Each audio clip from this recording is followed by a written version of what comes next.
अस्सलामुअलैकुम नाजरीन। सरदार, अगर हमला न हुआ और आपके आदमियों ने यहीं रात गुजारी तो कोई नुकसान नहीं होगा, और अगर हमला हो गया और आपके आधे आदमी यहाँ ना हुए तो मैंने बात अधूरी छोड़ दी थी। शायद आप मुझे डरा रहे हैं, मगर मैं डरने वालों में से नहीं, डरा नहीं रहा, मोहतात रहने का मशवरा दे रहा हूँ।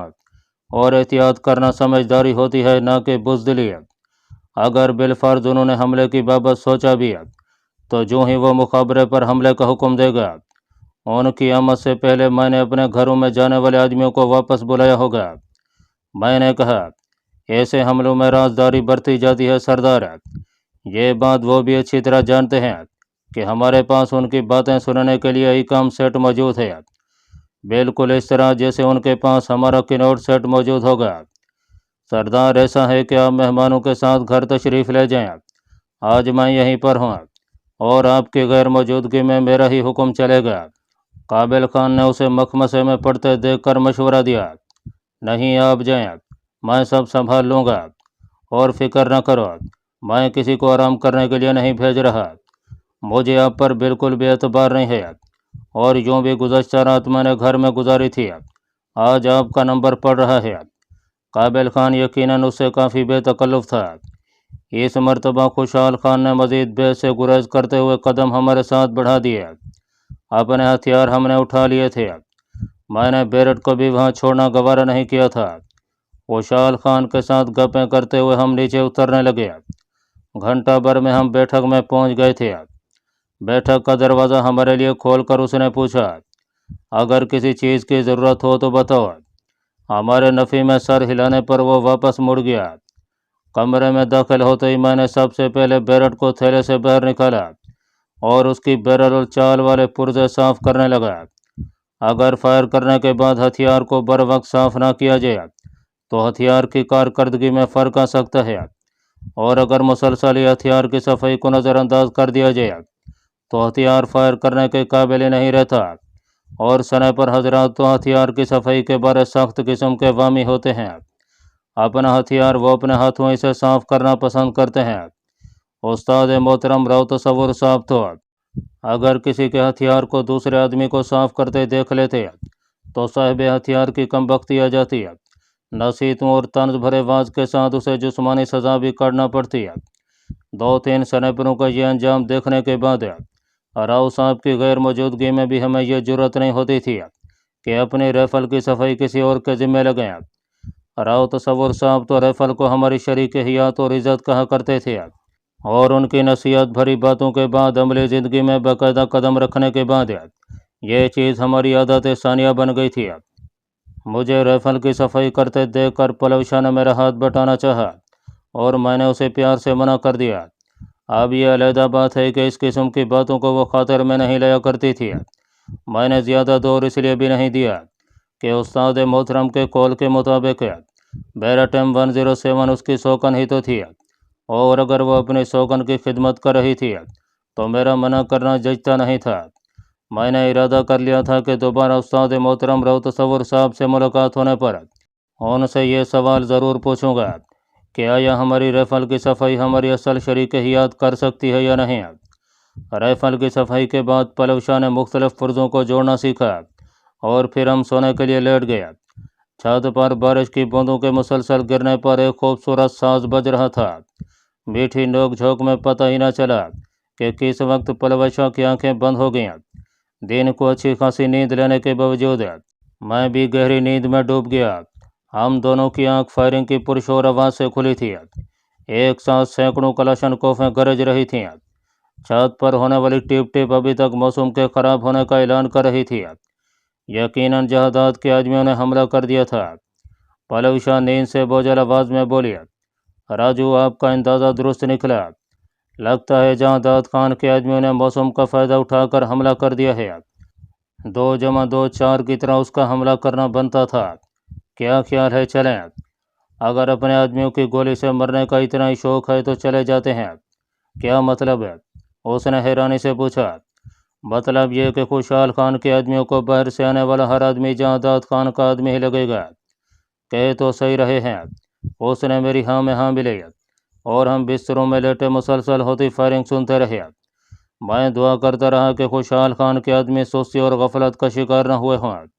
ایسا ہونے کی صورت میں انہیں بہت زیادہ نقصان پہنچتا، ورنہ دوسری صورت میں جہادات خان کی کمر ٹوٹ جاتی۔ بوندیں گرنے کی آواز میں تھوڑی تیزی آئی اور فائرنگ کی شدت میں کمی آنے لگی۔ 15-20 منٹ بعد مسلسل تڑتڑاہٹ کی جگہ اکا دکا ٹاک ٹوکنے لے لی تھی۔ میرے پاس کینوٹ تو موجود نہیں تھا، البتہ آئی کام موجود تھا۔ وہی آن کر کے میں چینل تبدیل کرنے لگا، مگر دشمن کی کوئی بات سن نہیں پایا تھا۔ یقیناً انہوں نے اپنے ریڈیو سیٹ بند کیے ہوئے تھے اور حملے کے لیے جہادات خان نے زبانی طور پر ہی اپنے احکام جاری کیے تھے۔ ایسا کرنا اتنا مشکل بھی نہیں تھا، ایک مورچے سے دوسرے مورچے تک یہ بات پہنچانا اتنا مشکل نہیں تھا۔ فائرنگ کی شدت میں کمی آتے دیکھ کر ہم دوبارہ سو گئے تھے۔ صبح سویرے ہمارے پاس آتے ہی خوشحال خان مجھ سے لپٹ گیا تھا۔ شاباش جوان، آپ کے مشورے کی بدولت ہم سرخرو ہیں۔ دشمن کو 20-25 لاشوں کا تحفہ لے کر پیچھے ہٹنا پڑا۔ ہمارے 10 آدمی معمولی زخمی ہیں، 2 کی حالت تھوڑی تشویشناک ہے، لیکن امید ہے وہ دونوں بھی جان بر ہو جائیں گے انشاءاللہ۔ میں نے امید بھرے لہجے میں کہا۔ اچھا، میں آپ کے لیے ناشتہ لاتا ہوں۔ وہ واپس مڑ گیا۔ ناشتہ کر کے ہم اپنے سامان کے ساتھ مورچوں کی جانب چل پڑے۔ دشمن اپنا زخم چاٹ رہا تھا، اس لیے گاہے بگاہے ان کی جانب سے شدید فائرنگ شروع ہو جاتی ہے۔ کسی آنے بلی کھمبا نوچے والی کہاوت بالکل ان کے حسب حال لگ رہی تھی۔ درختوں اور پتھروں کی آڑ لیتے ہوئے ہم جلد ہی اوپر پہنچ گئے۔ سب سے پہلے ہم کابل خان سے ملے۔ میرے گلے لگتے ہوئے اس نے چہکتے ہوئے کہا، ذیشان بھائی، آپ کے مشورے نے ہمیں بہت بڑی تباہی سے بچا دیا ہے۔ تباہی سے بچانے والی اللہ پاک کی ذات ہے دوست، وہ عقیدت سے بولا۔ ہاں، مگر سبب تو آپ ہی بنے ہیں نا۔ میں نے کہا، اچھا ذرا تفصیل ہی بتا دو۔ جواباً اس نے جو کچھ کہا اس کا لب لباب یہی تھا کہ ہمارے جاتے ہی کابل خان نے ہر مورچے پر بذات خود جا کر اپنے آدمیوں کو حملے کے بارے تیار رہنے کا حکم دیا، اور رات کو 2:30 بجے جب جہادات خان کے آدمی ٹولیوں کی صورت ان کے قریب آئی تو آگے سے خوشحال خان کے آدمی تیار بیٹھے تھے۔ وہ موسم کی وجہ سے انہیں غافل سمجھ کر شکار کرنے آ رہے تھے۔ انہوں نے شکاریوں کا شکار کرنا شروع کر دیا۔ ان کے ایک دم فائر کھولنے پر پہلے تو وہ گھبرا کر پیچھے بھاگے اور پھر جوابی فائرنگ شروع کر دیا، لیکن خوشحال خان کے تمام آدمی مورچوں میں محفوظ تھے، جبکہ جہادات کے آدمیوں کو پتھروں اور درختوں کی آڑ لینے کے لیے بھاگنا پڑ رہا تھا۔ ان کے کافی آدمی زخمی ہوئے اور 20-25 ہلاک ہوئے۔ یہ تعداد کابل خان اندازے سے بتا رہا تھا، ہلاکتوں کی تعداد اس سے زیادہ بھی ہو سکتی تھی۔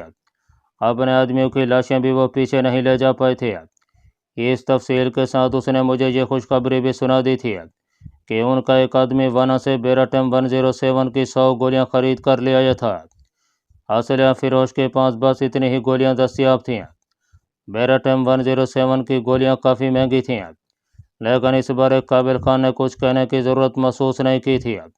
یوں بھی اسے اچھی طرح معلوم تھا کہ میں اس بات سے نا واقف نہیں ہوں گا۔ ہماری آمد کے تھوڑی دیر بعد جہادات خان کے کچھ آدمی ڈھلان سے اترتے دکھائی دیے۔ اسی وقت ان کے نزدیکی 2 مورچوں سے سفید جھنڈے بلند ہو گئے۔ وہ اپنے آدمیوں کی لاشیں اٹھانے آ رہے تھے۔ قبائلی روایات کے مطابق خوشحال خان کے آدمی انہیں لاشیں اٹھانے سے نہیں روک سکتے تھے۔ گھنٹہ ڈیڑھ نیچے گھوم کر انہوں نے اپنے ساتھیوں کی لاشوں کو اکٹھا کیا، پھر لاشوں اور ان کے ہتھیاروں کو واپس لے گیا۔ اس دوران دونوں جانب سے فائرنگ رکی رہی۔ ان کی واپسی کے ساتھ سفید جھنڈے نیچے ہوئے اور دشمن کی طرف سے ایک برسٹ فائر کیا گیا جو جنگ کے دوبارہ شروع ہونے کا اعلان کر رہا تھا۔ سفید جھنڈے کے لہرانے تک ہم مچان والی جگہ پر پہنچ گئے تھے۔ پلوشا کسی قیمت پر بھی میرے مچان پر چڑھنے پر راضی نہیں تھی۔ اس کی ضد دیکھتے ہوئے خوشحال خان اور کابل خان نے بھی اصرار نہیں کیا تھا۔ میں البتہ اسے کچھ دیر سمجھاتا رہا، مگر جب وہ ہتھے سے اکھڑ گئی تو مجھے چوپ سادھنا پڑی۔ میں مغربی جانب ایک جگہ دیکھنے لگا۔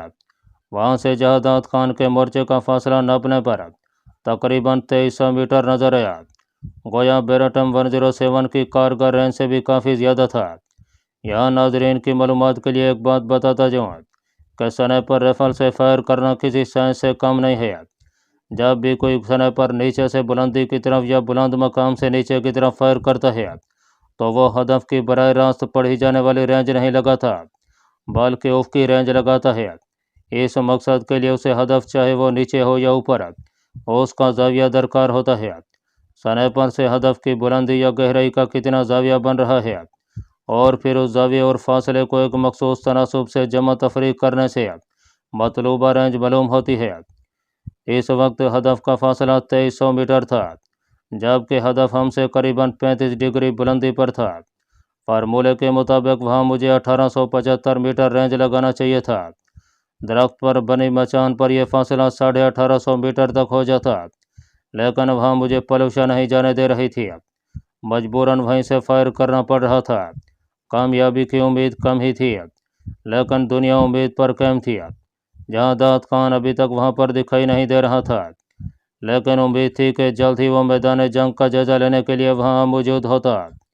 फासला वगैरह नाप कर मैंने राइफल के साथ सारी ज़रूरी कार्रवाइयाँ की और जहाँ दाऊद खान के इंतज़ार के लिए वहीं लेट गया। काबिल खान और खुशहाल खान वहीं बैठ गए थे। मचान पर चढ़ने के लिए मेरी और पलूशा की अच्छी खासी तकरार हुई थी, इसलिए हम दोनों एक दूसरे से बात नहीं कर रहे थे। अजीब बात थी कि जब से हमारे दरमियान कौलो करार हुए थे, हमारे झगड़े बढ़ गए थे, लेकिन इन झगड़ों की वजूहात में एक दूसरे का ख्याल रखने का जुनून शामिल था। गोया हम दोनों एक दूसरे पर ज़रा भर भी आँच आती नहीं देख सकते थे। वो पलवशाह जो मेरी नज़र में एक तरबियत याफ्ता कमांडो से भी कम सलाहियतें नहीं रखती थी, मुझे मोम और कांच की गुड़िया दिखाई देने लगी थी, जिसने हल्की सी आंच से पिघल जाना था या हल्की सी चोट जिसे कई टुकड़ों में बिखेर देती। इसी तरह मेरे जैसा स्नाइपर पलवशाह को नन्हा बच्चा लग रहा था। काबिल खान और खुशहाल खान जैसे जहाँ दीदा सरदारों से मेरे और पलवशाह का रवैया उछल नहीं था, लेकिन वो मोहब्बत में होने वाले से झगड़ों से वाकिफ़ थे। इसलिए उन्होंने ना तो हमें समझाने की कोशिश की और ना इन झगड़ों को खातर में लाते हुए नाक भों चढ़ाई। जहाँ दाऊद खान के इंतज़ार में हमने बाकी अतराफ़ की हरकत को बिल्कुल नज़रअंदाज कर दिया था। खुशहाल खान के आदमी भी अमुनेशन की बचत पर मैल नज़र आ रहे थे। मौसम साफ़ हो गया था और सूरज की रोशनी कुछ ज़्यादा ही तेज़ लग रही थी। हवा अलबत्ता काफ़ी तेज़ चल रही थी। हवा की शिद्दत में मज़ीद इजाफ़ा हुआ। उसी वक्त जहाँ दाऊद खान भी अपने मुहावज़ों के हमरा अपने मखसूस जगह पर नमूदार हुआ। खुशहाल खान ने मुझे उसकी आमद की इतला दी, लेकिन मैंने नफ़ी में सर हिलाते हुए कहा, पल पल सिमत तब्दील करती हुई हवा की वजह से गोली चलाने का मतलब गोली को ज़ाय करना ही होगा, और मैं गोली ज़ाय करने का आदी नहीं हूँ। खुशहाल खान इस बात में सर हिलाकर खामोश हो गया था। हवा ने एक बार फिर बादलों को इकट्ठा करना शुरू कर दिया था। जहाँ दाऊद खान चांदला में वहीं खड़े होकर दूरबीन से अतराफ़ का जायजा लेता रहा और फिर पीछे हट गया। 12 बजे के करीब हल्की हल्की बूंदाबांदी शुरू हो गई थी। मैंने राइफल को प्लास्टिक के एक मखसूस कवर से ढांप दिया। तेज़ चलने वाली हवा बादलों को इकट्ठा करने की जिम्मेदारी पूरी करके आराम करने पर मैल नज़र आ रही थी, और फिर बादल ज़ोर से गरजे और हवा एकदम साकिन हो गई। बारिश के कतरों ने गिरने की रफ्तार बढ़ी। उसी वक्त जहाँ दाऊद खान एक बार फिर अपनी मखसूस जगह नमूदार हुआ, उसके एक मुहाफ़िज़ ने उसके सर पर छतरी तानी हुई थी। जीशान भैया, आंखों से दूरबीन लगाए काबिल खान ने मुझे आवाज़ दी, लेकिन मैं उसकी आवाज़ देने से पहले राइफल की तरफ बढ़ गया था। पलूशा ने फ़ौरन राइफल पर पड़ा प्लास्टिक का कवर लिपेटा और मैं राइफल के पीछे लेट गया। राइफल पर 1850 की रेंज लगी हुई थी। अगर मैं रिवायती शिस्त लेता तो गोली ने यकीनन नीचे लगना था, क्योंकि हदफ 20-25 मीटर दूर था। मैंने अपने अंदाजे से शिस्त को चंद इंच ऊपर उठा दिया। बादलों की वजह से सूरज गायब था और रोशनी बिल्कुल फायर के मुवाफिक थी। इसी तरह हवा ने रज़ाकाराना तौर पर रुककर मुझे कामयाब होने का मौका फराहम कर दिया था। अब बस जहाँ दाऊद खान की मौत के वक्त का तयन होना बाकी था। अगर उसके सांस पूरे थे तो मेरी महारत का एक और सबूत सामने आ जाता, और अल्लाह पाक के नज़दीक उसकी ज़िंदगी के दिन बाकी थे तो मेरी महारत सूरज की रोशनी की मवाफ़क़त और हवा का रुकना किसी काम नहीं आ सकता था। यूँ भी मैं वहाँ अपने मुल्क की हिफाजत की गर्ज से लेटा था। अमन दुश्मनों को नेस्तो नाबूद करने और हक़ का बोलबाला करने के लिए वो तकलीफ़ें और सख्तियाँ बर्दाश्त कर रहा था जबकि जहादात बद्दी का नुमाइंदा था। मुल्क दुश्मन होने के साथ वो इस्लाम का भी दुश्मन था कि इस्लाम कभी बेगुनाहों के खून से हाथ रंगने की इजाज़त नहीं देता। ना इस्लाम नशा व अशिया के फैलाव का कारोबार करने वाले को अच्छा जानता है, और सबसे बढ़कर यहूद व हनूद के यार को इस्लाम उन्हीं के अंजाम की खुशखबरी सुनाता है। राइफल पहले से काक थी, रेंज लगी हुई थी, दोपाई अच्छी तरह ज़मीन में गड़ी थी, बस शीश से लेकर ट्रैगर दबाने की देर थी। अपने सारे तजर्बे को बरूकार लाते हुए मैंने सांस रोका और एकदम ट्रैगर को मुकम्मल तौर पर दबा दिया। ठग की आवाज़ के साथ मेरे कंधे ने बेरेट M107 के बट का दोस्ताना धक्का महसूस किया। यह धक्का मुझे एक प्यार भरी थपकी की तरह महसूस होता था। इसके साथ ही मैंने आंखें बंद करके अपना सर बेरेट के बट पर टेक दिया था। कामयाबी की नवीद मुझे खुशहाल खान और काबिल खान के नारों से मिली। खुशहाल खान ने कुर्बान शम जवाना और काबिल खान ने SS जिंदाबाद की सदा बुलंद की थी, जबकि पलूशा उन दोनों की परवाह किए बगैर मुझसे लिपट गई। काबिल खान ने ज़ोर से गला खंगार कर गोया पलूशा तक अपना बाज़ाब्ता एहतजाज पहुंचा दिया था, लेकिन वो पलूशाई क्या जो किसी को दरखूर इतना समझे। फोर सीज़न होटल की छत पर यहूदी ब्रेन विल्स को कामयाबी से निशाना बनाते वक्त जेनिफर ने भी इसी तरह मोहब्बत का इजहार किया था, लेकिन उस वक्त हमने फौरी तौर पर वो जगह छोड़ना थी, इसलिए वो जल्दी पीछे हो गई थी। इसके बरक्स पलूशा को कोई जल्दी नहीं थी। चंदा बस करो, प्यार भरे लहजे में कहते हुए मैंने उसके माथे पर मोहर मोहब्बत शब्द की और उसे आहिस्ता से पीछे कर दिया। जिस जगह हम मौजूद थे वहाँ हमारे अकबर मशरकी जानब काफ़ी घनी झाड़ियाँ मौजूद थीं, जबकि सामने और मगरबी जानब से दुश्मन की गोली वहाँ तक आने का इम्कान नहीं था। इसलिए मैं बेधड़क खड़ा हो गया। खुशहाल खान ने आगे बढ़कर मेरे हाथ चूम लिए थे, जबकि काबिल खान मुझे अपने बाजू के घेरे में लेकर मेरी पीठ थपथपाने लगा।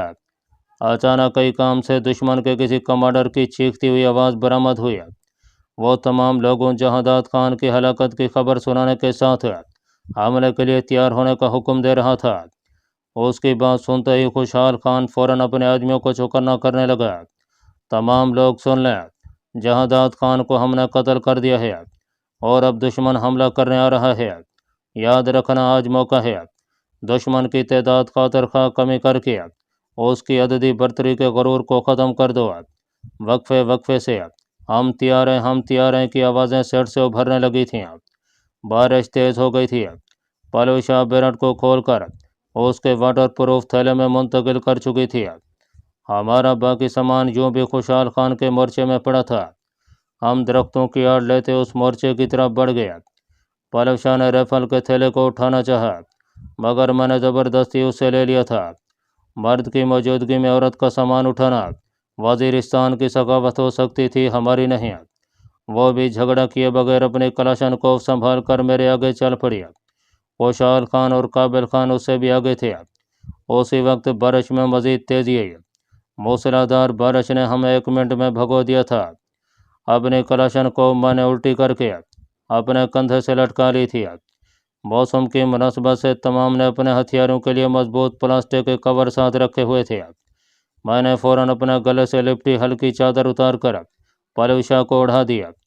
कितना ख्याल करते हो अपनी चीज़ का है ना, उसने शरारती अंदाज में मुझे छेड़ा, लेकिन शरारत के साथ उसके लहजे में बेपनाह मोहब्बत भी उबल रही थी। हाँ, मैंने तईदी अंदाज में सर हिलाया। कीमती चीज़ों की हिफाजत मालिक को करना पड़ती है। राजू, अगर मैं कहूँ कि मैं आपसे मोहब्बत करती है तो आपका जवाब क्या होगा? मैं हंसा। अच्छा, अभी तक इकरार की गुंजाइश मौजूद थी। इकरार की गुंजाइश हमेशा रहती है। जिस आदमी से मोहब्बत हो जाए उसे फ़ौरन बता देना चाहिए। तो क्या ये मोहब्बत आज हुई? उसके दोनों बाजू से पकड़कर मैंने उसका रुख अपनी जाने मोड़ा। नहीं, अब तो लगता है हमेशा से थी। वो जज्बे आलम में कहने लगी। एकदम मुझे उसकी शदीद मोहब्बत से खौफ आने लगा। मैंने फ़ौरन मौजू तब्दील करते हुए कहा, पता है मेरी सारी ज़िंदगी मचानों में गुजरी है। आज तुमने खामखा की ज़िद करके मुझे मचान पर चढ़ने नहीं दिया। इसकी वजह से मेरा निशाना ख़ता भी हो सकता था। ख़ता हुआ तो नहीं ना? राजू, आप सरदार चाचा को कहकर मुझसे निकाह के 2 बोल पढ़वा क्यों नहीं लेते? जब ये बात यकीनी है कि आपने मुझे अपनाना है और मैंने भी इस मामले में किसी की परवाह नहीं करनी है, फिर इंतज़ार किस बात का? क्योंकि मैं चाहता हूँ अपने ख्वाबों की शहज़ादी को शहज़ादियों किसी शान से ब्याह कर घर में लूँ। वो मुझे तंग करते हुए बोली, एक गरीब फौजी के पास इतनी ताकत कहाँ कि अपने ख्वाबों की शहज़ादी को शहज़ादियों किसी शान और शौकत मुहैया कर सके। मुझे तो लगता है अम्मी जान ने जो मुतालबा रखा उसे पूरा करने के लिए भी आप चंद साल की मोहलत न मांग लें। गो मैं उस वक्त उसे कह सकता था कि मेरे पास उसकी तवक्को से ज़्यादा रकम मौजूद थी।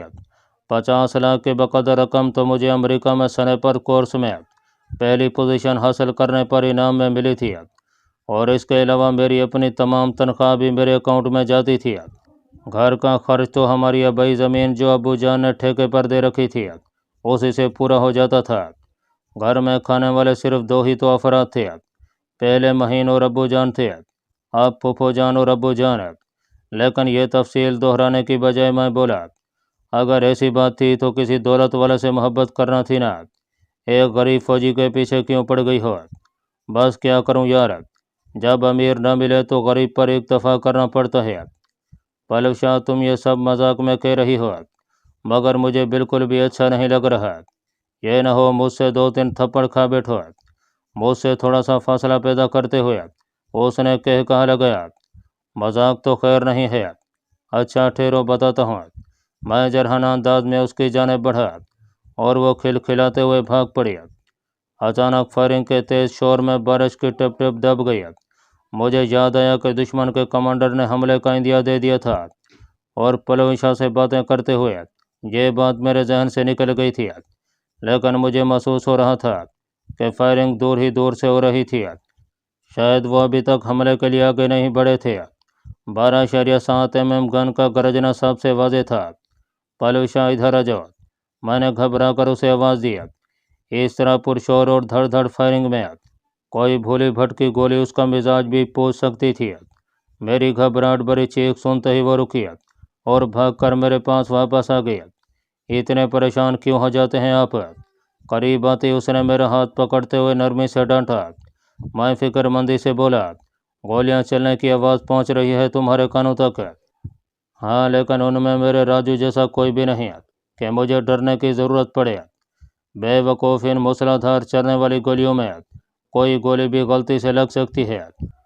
मैं उसे साथ लेकर 2 दरख्तों के मोटे तनों और पथरीली चट्टान के दरमियान बैठ गया था। ऊपर दरख्त की घनी शाखों की वजह से वहाँ बारिश भी इतनी ज़्यादा नहीं लग रही थी।